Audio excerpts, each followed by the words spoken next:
A Rodrigues, mais uma vez, agradecendo aí a indicação do Newton Empreiteiras, né? N Empreiteiras. E o Thiago, engenheiro aí. Thiago, obrigado pela força também. Espero fazer mais serviços de frente aí. E vou te apresentar um serviço hoje aqui, que foram um infra de 3 máquinas. 2 máquinas de 9.000 BTU e uma de 12.000 BTU, tá? Tudo ok? É uma única caixinha para 2 máquinas, tá? Uma única caixinha para 2 máquinas. Uma caixinha de passagem junto com o dreno, tá? O dreno desce por um lado aqui. N Newton Empreiteiras.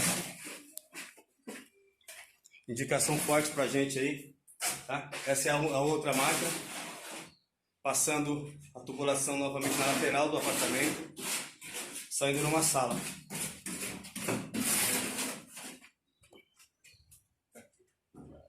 Entrando na sala, entendeu? Lá no canto vai a máquina de 12.000